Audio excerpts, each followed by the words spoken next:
गुरु प्यारी सास संगत जी, आप सभी को राधा स्वामी जी। सास संगत जी, बाबा जी हमेशा ही अपने सभी सेवादारों से बहुत प्यार करते हैं और साथ ही साथ हमारे सदगुरु जी अपनी संगत से भी बहुत ही ज़्यादा प्यार करते हैं। तो सास संगत जी, बाबा जी को पता होता है, वह जानी जान है कि हमें कब किस चीज़ की ज़रूरत है और वह हमेशा ही हमारे अंग संग रहकर हमारी रक्षा भी करते हैं। लेकिन हम लोग ही नादान हैं, बस उनकी भावना और उनके किए गए कामों को कभी समझ ही नहीं पाए हैं। सास संगत जी, घटना शुरू करने से पहले आपसे एक छोटी सी विनती है। वीडियो अच्छी लगती हो तो वीडियो को लाइक ज़रूर करें और संगत के अपने इस चैनल से जुड़ने के लिए चैनल को सब्सक्राइब भी ज़रूर करें जी। सास संगत जी, एक बाबा जी का एक प्यारा ही सेवादार था जो कि डेरे के पास में स्थित जगह पर रहा करता था। वह सेवादार का रूटीन था कि वह डेली ही बाबा जी के डेरे में अपनी सेवा लगाने जाया करता था। उसके परिवार में बीवी और एक छोटी बच्ची थी जो कि अपने पिता से बेहद ही प्यार करती थी। तो सास संगत जी, इनके परिवार में सब कुछ सही चल रहा था। जो कि इनकी वाइफ थी, इन्होंने भी बाबा जी से भजन सिमरन लिया हुआ था और यह भाई भी डेली काम के बाद डेरे सेवा पर चले जाया करता था। सास संगत जी, इस सेवादार के भाई की लाइफ में सब कुछ सही चल रहा था। यह डेली काम भी कर रहा था और सेवा पर भी जाता था, लेकिन इनकी खुशियों को पता नहीं एक दिन क्या हो जाता है। इस भाई की अचानक से ही तबीयत खराब हो जाती है। जब ये काम से आता है तो इसको कुछ तबीयत ठीक नहीं लगती है। तो फिर इसकी बेटी कहती है, पापा आज आप सेवा पर रहने दीजिए ना। तो उनके पापा समझाते हैं कि बेटा, सेवा पर जाने से कर्म करते हैं और सारी चीज़ें अपने आप मालिक देख लेगा, मैं बस कदम बढ़ाऊं। अगर मेरे कदम सेवा की तरफ बढ़ गए ना, मालिक अपने आप मेरी तबीयत ठीक कर देगा। तो वह लड़की रोने लगती है, कहती है, पापा क्या आप एक दिन अपनी बेटी के साथ नहीं बिता सकते हो? बेटी की जिद के आगे पिता को रुकना ही पड़ता है। ऐसे ही सास संगत जी, वो रात तो कट जाती है। घर वालों को लगता है कि शायद छोटी मोटी बीमारी होगी और बुखार आया होगा, इसलिए कोई परेशानी की बात नहीं है, यही सबके मन में चल रहा होता है। अगले दिन भी उस भाई को कुछ ठीक नहीं लगता तो बेटी जिद करके दोबारा से उस दिन उसके काम की भी छुट्टी करवा लेती है।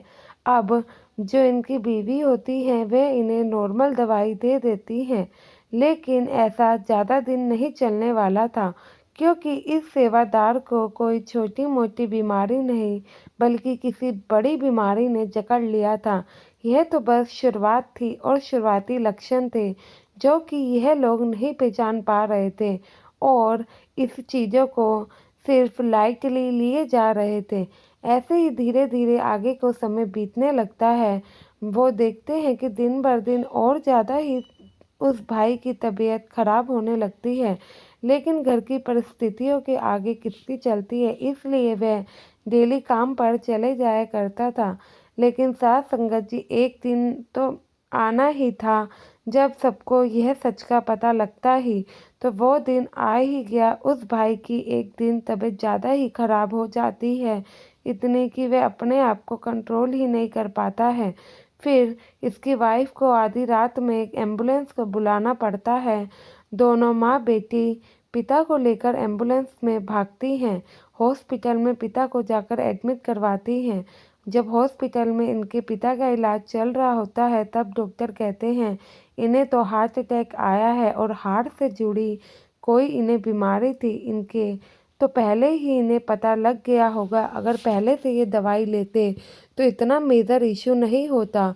तो फिर इनकी वाइफ कहती हैं कि हमें नहीं पता था ऐसी कोई घटना हो जाएगी, हम तो छोटी मोटी बात समझ के ही इन सब बातों को नज़रअंदाज किए जा रहे थे। डॉक्टर बताते हैं कि इन्हें अब हार्ट अटैक आया है तो सर्जरी करनी पड़ेगी, ऑपरेशन करना पड़ेगा, जिसके लिए पूरे 3 लाख रुपए की ज़रूरत है। आप 3 लाख रुपए काउंटर पे सबमिट करवा दीजिए, हम अपना काम यहाँ पर शुरू कर देते हैं। वह बीवी परेशान हो जाती हैं क्योंकि साथ संगत जी यह जो सेवादार भाई था ये ज़्यादा तो नहीं कमाते थे, इतना कमाते थे कि इनका घर का गुजारा चल जाता था, लेकिन इतना नहीं कमाते थे कि इन पे 3 लाख रुपए की सेविंग घर में ही पड़ी हो। जब उस बीवी को ये बात पता लगती है, बेटी भी सुनती है, तो दोनों ही परेशान होने लगती है। तो माँ कहती है पता नहीं कहाँ से इतने पैसे आएंगे, रिश्तेदारों से भी मांगेंगे तो वो तो देने नहीं वाले हैं। तो लड़की कहती है मम्मी आप चिंता मत करो, मैं जानती हूँ कि इतने पैसे कहाँ से आएंगे। तो माँ पूछती है बताओ कहाँ से आएंगे। तो वह कहती है कि बाबा जी है ना, मैं खुद जाऊंगी बाबा जी के पास, देखना वो अपने आप ही हमारे पापा का इलाज करवा देंगे। तो माँ समझाती है बेटा तू अकेली कैसे जाएगी, अकेला जाना सही नहीं होगा। तो वह कहती है मम्मी पापा जी हमारे घर से ज़्यादा दूर थोड़ी ना है, मैं चली जाऊंगी। वह जिद करके माँ से डेरे पहुंच जाती है। डेरे जाकर सेवादारों से क्लियर कहती है कि मुझे बाबा जी से मिलना है, बताओ बाबा जी कहाँ हैं। तो सेवादार कहते हैं बेटा तुम कैसी बातें कर रही हो, ऐसे कोई भी बाबा जी से नहीं मिल सकता है, तुम काम बताओ। तो वह कहती है मेरे पापा डेरे में आकर सेवा करते हैं, उनकी तबीयत खराब हो गई है, डॉक्टर ने इलाज के लिए 3 लाख रुपए मांगे हैं, मुझे बाबा जी से मिलना है और वो ही मेरी मदद करेंगे, मुझे पता है। तो से जब लड़की ये सारी घटना बताती है तो सेवादारों को भी मजबूर होकर बाबा जी को बुलाना ही पड़ता है। तो बाबा जी को संदेशा दिया जाता है, बाबा जी आते हैं। लड़की कहती है कि आपने मेरे पिताजी के साथ ये क्यों किया, आप जरा बताओ मुझे। मेरे पिताजी तो डेली डेरे आते थे और सेवा भी करते थे, मुझे नहीं पता, मेरे पिता का इलाज करवाना आपकी जिम्मेवारी है। साथ संगत जी जब छोटी सी लड़की बाबा जी को इतने प्यार से ये बोल रही थी, बाबा जी बस उसकी तरफ देखते हैं। तो बाबा जी पूछते हैं बेटा कहाँ पर तुम्हारे पापा एडमिट है, मुझे बताओ।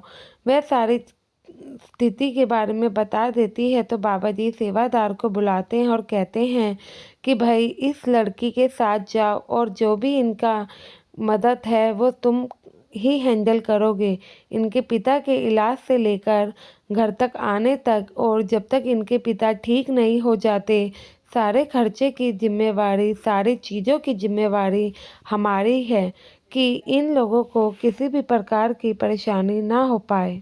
तो साथ संगत जी वह सेवादार भी बाबा जी का हुक्म मानता है और हॉस्पिटल में बाबा जी के कहने पर इलाज के सारे पैसे जमा करवा दिए जाते हैं। और जब तक वो सेवादार भाई घर आकर ठीक नहीं हो जाता तब तक उस सेवादार भाई का खर्चा वो दूसरे सेवादार ही उठाते हैं। तो साथ संगत जी जो सेवादार भाई बहन होते हैं वह भी हमेशा ही एक दूसरे की मदद करते ही हैं। बाकी मालिक की मौज जिस पर हो जाए वह तो निहाल ही हो जाता है। साथ संगत जी किसी भी परिस्थिति में अपने आप को अकेला मत समझिए, बस उस ऊपर वाले पे भरोसा रखिए। दुख है तो सुख भी आएगा, सुख है तो दुख भी आएगा, वक्त है गुजर जाएगा।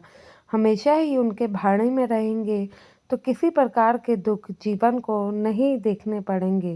साथ संगत जी इसी के साथ अब विदा लेते हैं। विनती करती हूँ कमेंट में राधा स्वामी ज़रूर लिखे। संगत के अपने इस चैनल से जुड़ने के लिए चैनल को सब्सक्राइब करना ना भूलें जी। गुरु प्यारी साथ संगत जी आप सभी को राधा स्वामी जी।